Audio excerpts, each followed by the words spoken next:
So a few weeks ago, the world was captivated by this amazing story of survival in the Amazon rainforest. This plane went up into the air with a mom and a dad and 4 kids and a pilot. The plane crashed, killing the pilot and the father on impact.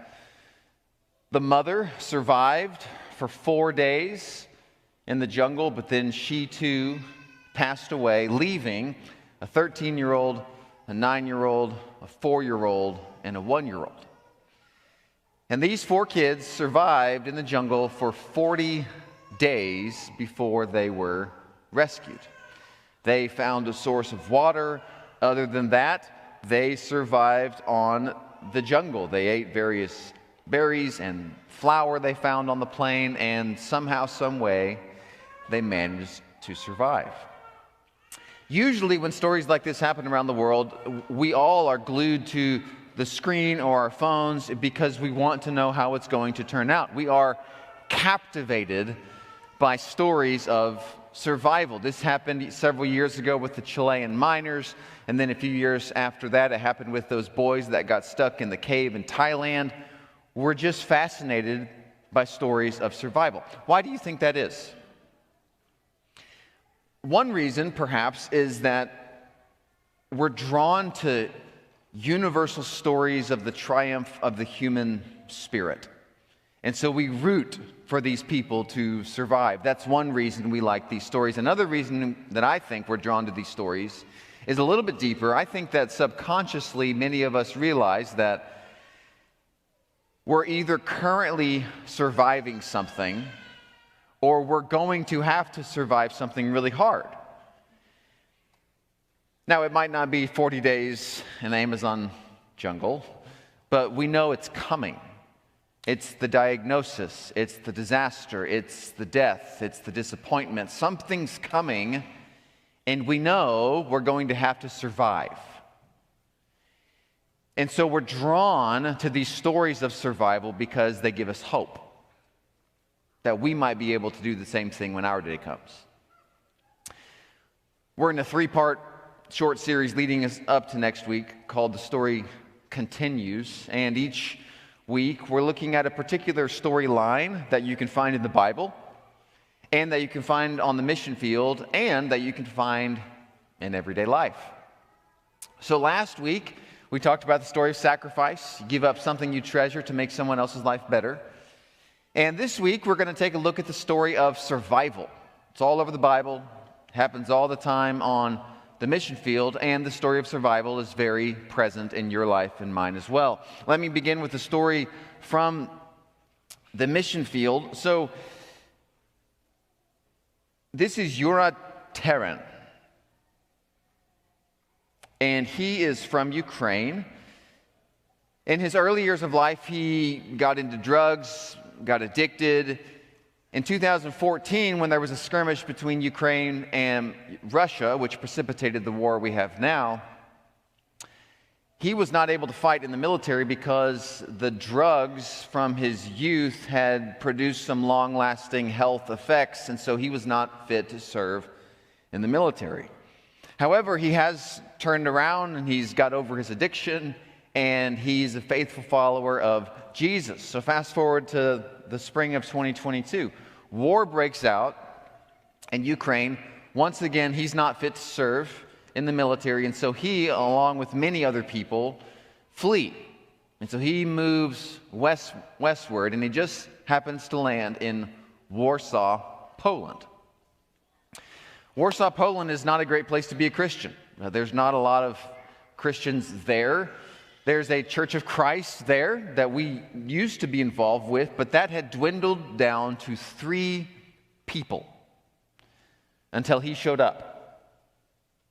I want you to look at this next picture. This was just a few months ago. This is a church service on a Sunday just a few months ago.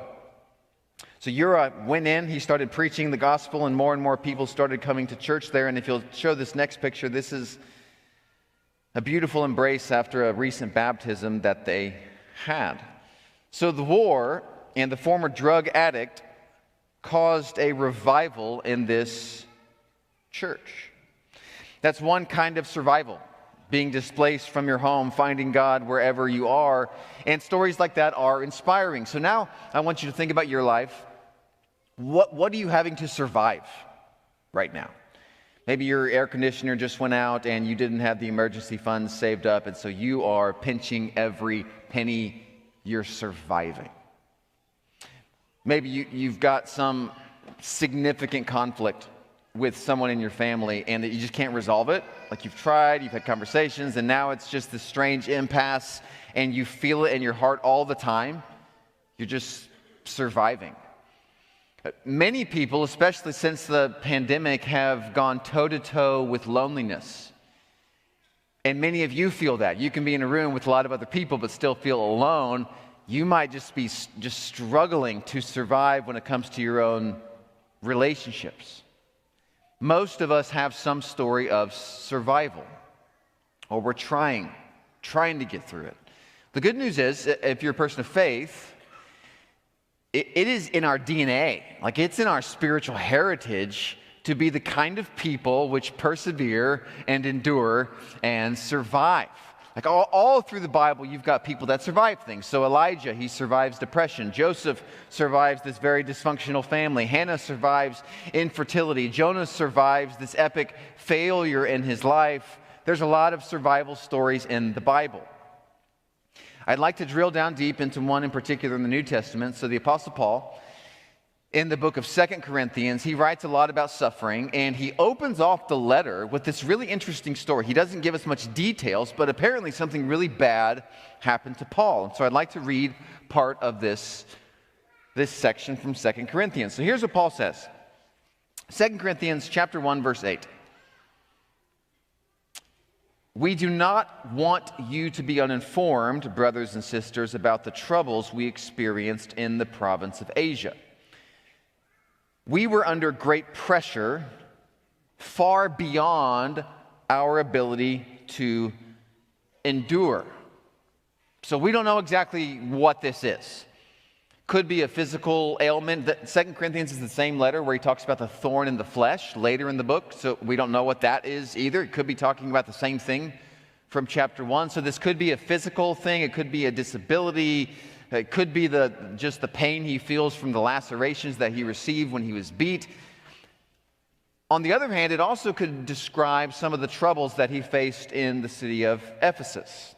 So his preaching started a riot there, disrupted the economy. He was beaten. He was threatened with death, and not only himself, but all the people he was with, like they received death threats. So this could be just the emotional turmoil that Paul's facing with imminent death.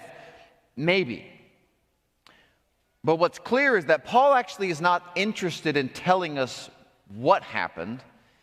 He's interested in telling us how it affected him. And his language is really strong, really descriptive. So he just said it's far beyond our ability to endure. Here's the next sentence. We despaired of life itself. Indeed, we felt that we had received the sentence of death. That's pretty dark. Despairing of life itself. Several commentators point out that if Paul were to go in and tell this story to a modern-day therapist, likely he would be diagnosed with depression. Or maybe they would say, Paul, you're having a panic attack. But whatever it is, this is something really dark. It's really significant. And that's what makes the next phrase jump off the page. Next line, Paul says, but this happened that we might not rely on ourselves, but on God, who raises the dead. Like, it's such a simple line, it's just a few words, but can you fathom the gut-wrenching spiritual experience to move him from this place of immense pain to now this place of, I can talk about this, realizing that this brought me closer to God. Like, I'm amazed at that kind of a story.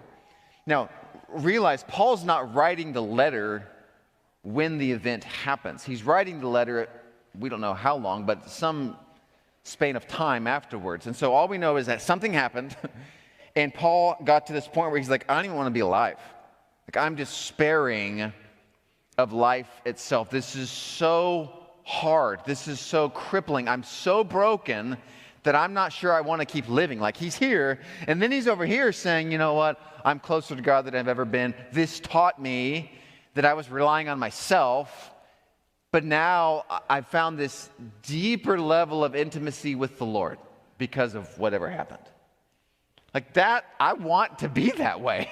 Like, don't you want to live your life where you can have whatever happen and it's terrible, but then you get to a place with your own spiritual life where that didn't necessarily change, and maybe it didn't even get better.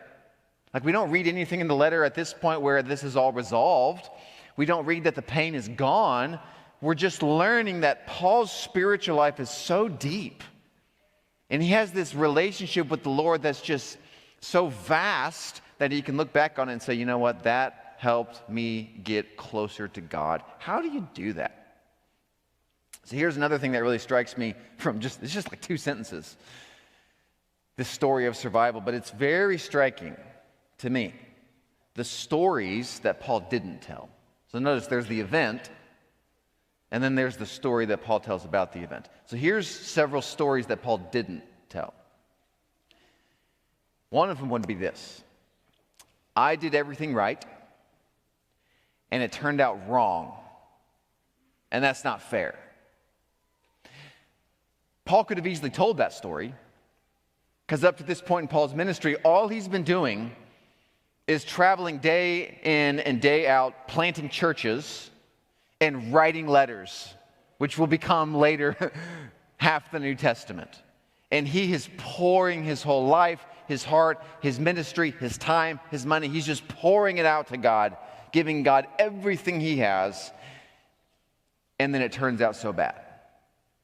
So Paul could have easily told this story. I'm doing everything right. It's turned out, this is not fair. You ever tell this story in your life? I did it the right way. I took the high road in that conversation. I treated her with respect. Why is it turning out this way? I made all the right decisions. Why? It's pretty easy to tell that story. Really, really easy to tell that story. Here's a story that Paul could have told, but he didn't.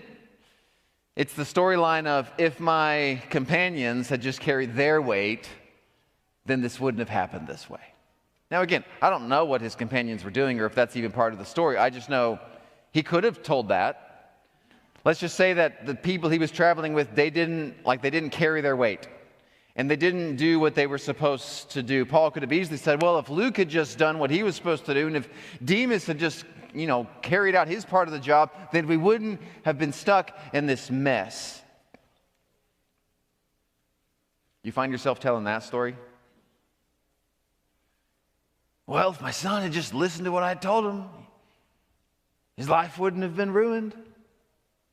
Well, if my teammates at work, if they just do their job, we wouldn't be stuck in this mess. If my parents had just raised me right, I wouldn't have turned out like this. Again, this is an easy storyline to tell. If somebody else had just done their job, then it wouldn't have been so bad. Paul doesn't tell that story. Here's another story that Paul doesn't tell. Very simple. Woe is me. And Paul had every right to tell this one. Paul could have said, I gave up everything to follow Jesus. I was a prominent member rising up in the ranks of the religious establishment. I had prestigious Roman citizenship, and I gave all of it up. I gave up all my money. I gave up my reputation to follow this sect that everybody's trying to destroy, and I've given my body over to this movement. I've given all of my life over to this movement, and I'm sitting here in despair, almost dying. Woe is me. Again, he easily could have told that story. So back to you, back to me. What about this one? How often do you find yourself leaning into this narrative? No one's helping me. No one reached out to me. No one understands me. Woe is me. a really, really easy story to tell. And yet what's so compelling about this early part of 2 Corinthians is Paul doesn't do any of this. He just says, you know what, this happened so that I would stop relying on myself, and so I'd start relying on God. That's a great story. How do you do that? So here's one idea. Maybe it'll help you if you could practice it. I wonder if Paul learned to do something in order to enable him to tell this story really well. So it could have gone like this. And here's what I would suggest that you try to do. It's hard to do. Learn to see your story from the other side of heaven. Like, can you imagine how differently you would feel about your life, how differently you would go about your day-to-day tasks, and how differently you would relate to your own problems if you could learn to see your life from the other side of heaven? And here's all I mean by that. Imagine that you're in heaven with the Lord, and it's been 100,000 years, and you look back on your life. What would you think about your life? Now, obviously, it could be that we won't care, or maybe we won't remember, I don't know. But hypothetically, let's just say you could. You could look back on the big problem you're facing now, or the big disaster in your life, or the failure, or the loss. How would you think about it on the other side of heaven? Well, certainly wouldn't be as big of a deal as it feels now. Probably what you'd do is you would say, yeah, I remember when that happened, and it was really hard. Boy, did I learn to trust the Lord. That tragedy, that catastrophe, that loss, that death brought me deeper and deeper and deeper into the heart of the triune God. That's how you'd think about it. In fact, the reason I'm convinced that we will feel that way on the other side of heaven is because in some ways we do that now. Like, think about something that happened in your life 10, 20, 30 years ago that was really negative and hard. How do you feel about that now? How do you see that now?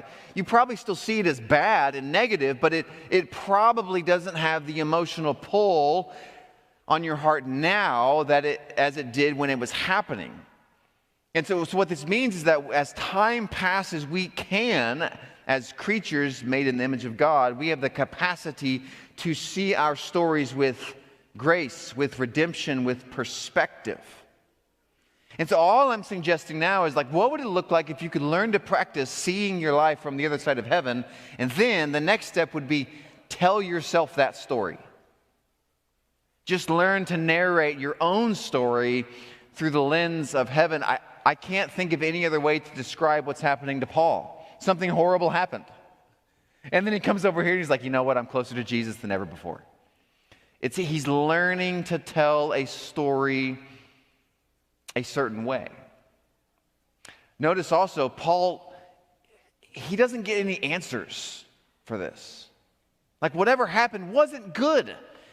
And at this point in the letter, Paul doesn't really understand why it happened. And another thing to learn here is that God does not prevent whatever this bad thing was from happening, nor does it seem like God removed it. It's just there. The only thing that changed is Paul learned how to see it from a different perspective. Yeah, that happened so I could be closer to God. So how could you do that? Like, what would it look like in your life to start narrating your story like this? Let me give you a few more examples. So Tim Keller, world-renowned theologian, passed away just a few months ago. He has written more and done more for faith in the country and in the world, arguably more than any other author or writer or speaker in the last 20, 30 years. He died of cancer recently. He was diagnosed at the age of 69, and the doctors, when they diagnosed him, they said, this is aggressive pancreatic cancer. It's not treatable, so you're going to die. It's just a matter of when. And so Keller lived the last few years of his life knowing, I'm not going to make it. And so in one of his final interviews, someone asked him, what have been the highs and the lows of your bout with cancer? And Keller said, well, the lows were definitely the anxiety I felt on the routine scans. You never know what's going to come up on the scan.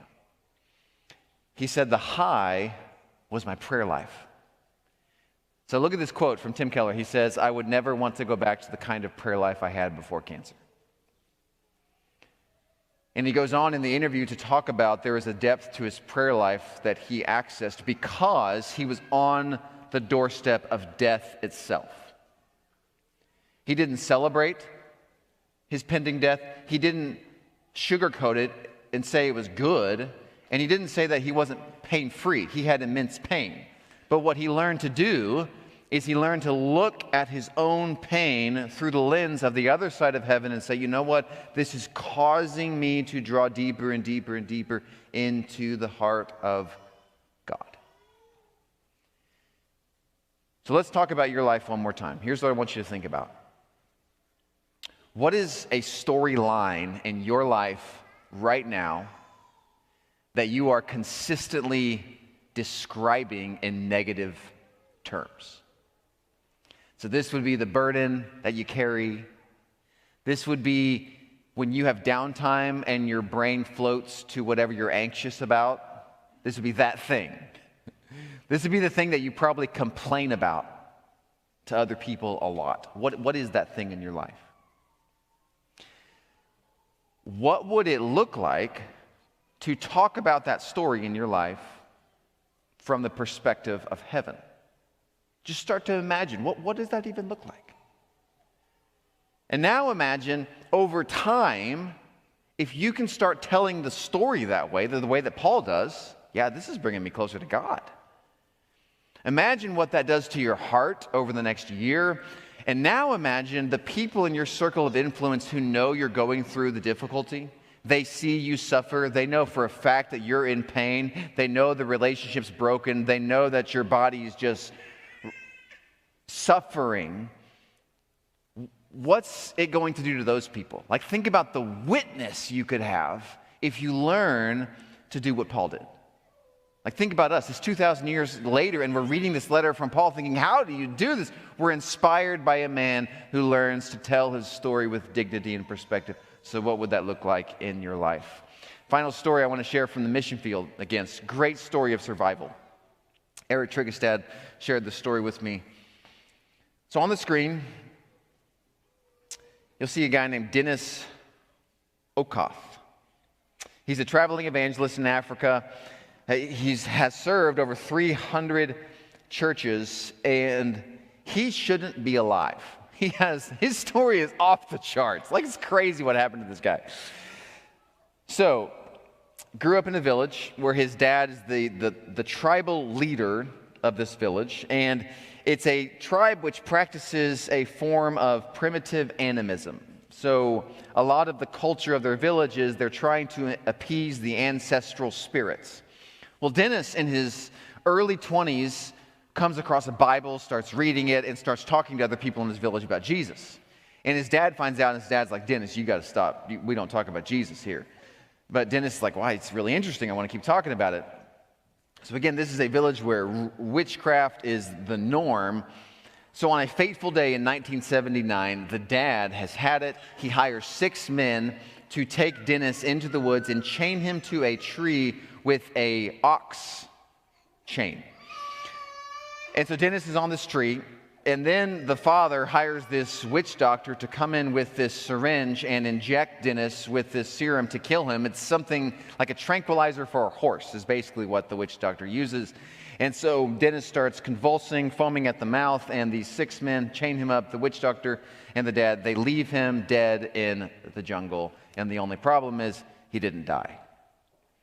Goes into a coma for 4 days, tongue swells, fills his whole mouth, and then finally, 4 days later, he wakes up. First words that come out of Dennis's mouth, the way he tells the story, he opens his eyes and he says, Jesus saves. Crawls out of the chains, hikes to a nearby village, recovers, happens to meet someone connected with World Bible School, which is a ministry we support. Over the next year or two, he learns the Bible, believes in Jesus, gets baptized, then faces this critical decision, do I go back to my home village? And he decides, I'm going to do it. And so about 2 years after these men took him into the jungle to kill him, he walks into the village. And everybody's just looking at him. So the way he tells the story, I love this quote. He says, "I was a living dead. Everyone who saw me was afraid of me, but listened to me talk about the saving power of Jesus Christ anyway." So he's full of courage now. I mean, what are you going to do if you didn't die in the jungle? And so he's telling everybody about Jesus. Few people believe, but not his dad. However, his dad is not aggressive. His dad doesn't try to get back at him. And so Dennis decides, I'm going to live as a Christian in this village of people that practice witchcraft that tried to kill me.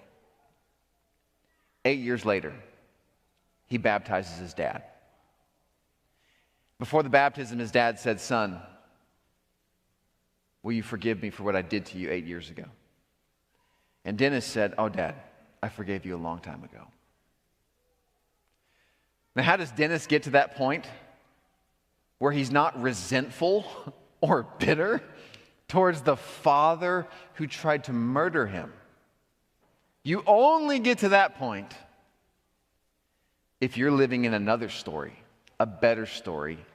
You only get to that point if you can come to this side of heaven and say, yeah, that was really bad. But you know what? Brought me closer to the Lord, and at the end of the day, that event led to the salvation of my father.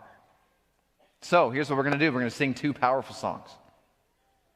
And if you need prayer, public prayer, you can come tell me about that. If you want to get baptized, there's been so many people getting baptized lately. It's been so wonderful.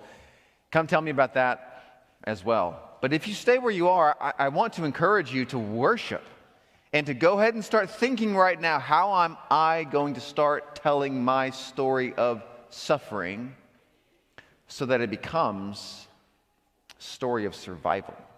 Survival starts with storytelling. So start to think about how you're going to tell your own story. Let's stand and let's worship.